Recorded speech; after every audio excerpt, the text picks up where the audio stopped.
Hello, my name is Benjamin Hart. I'm an American attorney and the Managing Director of Integrity Legal here in Bangkok, Thailand. As the title of this video suggests, we're discussing the fact that multiple agencies seem to be involved in an ongoing investigation, raids, just across the board law enforcement activity associated with nominee companies here in the kingdom. I thought of making this video after reading a recent article from The Phuket News, that's thephuket.news.com. Article is titled, Phuket Immigration Joins Illegal Business Raid. So first thing to note is now Phuket Immigration is getting involved in this stuff directly.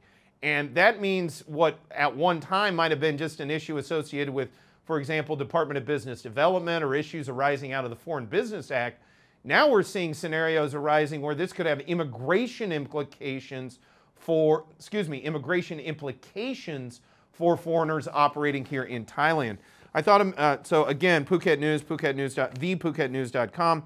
Phuket Immigration joins illegal business raids, quoting directly, in its slew of posts online yesterday, Phuket Immigration confirmed that 9 other businesses were inspected for illegal use of nominees. So again, this pertains to illegal use of nominees, and there also is an immigration and work authorization component, as it appears that this all began because there were some foreign bad actors, if you will, that came to the attention of Thai police, and that led to the overall investigation. As they also mentioned, this also ties into a raid that occurred back in June of last year, which we did a number of videos discussing the fact that that was pretty major sea change at the time as well.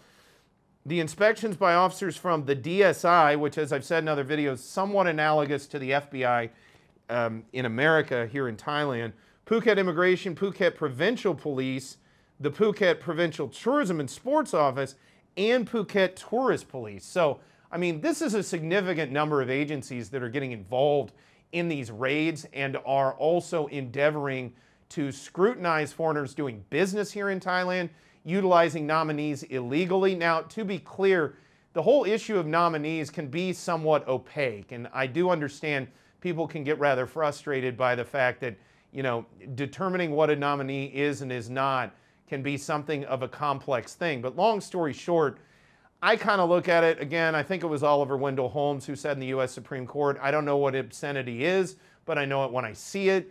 This nominee thing is kind of one of those issues where you know it when you see it.